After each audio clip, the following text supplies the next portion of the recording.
அன்பு வணக்கம் பட்டூஸ். நம்ம அகரம் தமிழ் வகுப்புல இருக்கோம். நம்ம உயிர்மை எழுத்துகள் அதுக்கான வார்த்தைகள் பார்த்துக்கிட்டு இருக்கோம் இல்லையா? அதை உச்சரிக்க கத்துக்கிட்டு இருக்கோம். அந்த வார்த்தைகளை லாஸ்ட் கிளாஸ்ல என்ன பார்த்தோம்? க கா அந்த வரிசையில வரக்கூடிய வார்த்தைகள். இக்கு plus a is equal to க, இங்கு plus a is equal to ஞ. அதுல வரக்கூடிய அந்த வார்த்தைகள் பார்த்தோம் இல்லையா? அதே மாதிரி இக்கு பிளஸ் ஆ இஸ் ஈக்குவல் டு கா, இங்கு பிளஸ் ஆ இஸ் ஈக்குவல் டு ஞா. அதுல வரக்கூடிய வார்த்தைகள் பார்த்தோம் இல்லையா? இன்னைக்கு என்ன பார்க்க போறோம் அப்படின்னா, கீழேந்து நீ வரைக்கும். அடுத்தது கீழேந்து நீ வரைக்கும். சரிங்களா? கி, இக்கு பிளஸ் இ இஸ் ஈக்குவல் டு கி, அதுல வந்த வரிசையும் இக்கு பிளஸ் ஈஎன்ஆ இருக்கு இல்லையா, இஸ் ஈக்குவல் டு கீ, அந்த வரிசையும் நம்ம இன்னைக்கு பார்க்க போறோம். அந்த வரிசையில வரக்கூடிய வார்த்தைகள். சரிங்களா? இங்க ஆன்டி ஆஸ் யூஷுவல் உங்களுக்கு அந்த பிக்சரோட வரக்கூடிய அந்த வார்த்தைகள் கொடுத்துருக்கேன். நீங்க இதே ஃபார்மேட்ல தான் படிச்சு அனுப்பணும். சரிங்களா?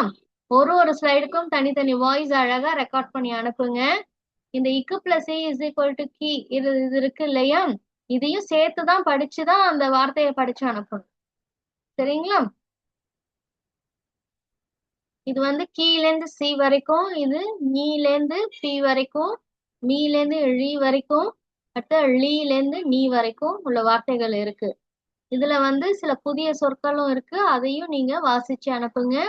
அதுக்கு அடுத்தது உயிர்மை எழுத்துகள் வரக்கூடிய அந்த வார்த்தைகள் ஆல்ரெடி இதுல இருக்கக்கூடிய வார்த்தைகள் தான் அதுல தொகுத்து கொடுத்துருக்காங்க. அதையும் நீங்க ஒரு தடவை வாசிச்சு அனுப்புங்க. அடுத்தது 2 வார்த்தைகள் உள்ள வாக்கியம், அதையும் நீங்க வாசிச்சு அனுப்புங்க. சரிங்களா? கீழேந்து நீ வரைக்கும் இருக்கக்கூடிய வார்த்தைகள், 2 வார்த்தைகள் வரக்கூடிய வாக்கியம். அடுத்தது கீழேந்து நீ வரைக்கும், இக்கு பிளஸ் இ இஸ் ஈக்குவல் டு கீ.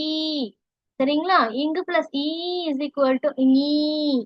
அதுல வரக்கூடிய வார்த்தைகள் இதுல இருந்து கீழேந்து சி வரைக்கும் இருக்கு, நீலேருந்து நீ சாரி பி வரைக்கும் இருக்கு, அடுத்து மீலேருந்து ழி வரைக்கும் இருக்கு, ழீலேருந்து நீ வரைக்கும் இருக்கு.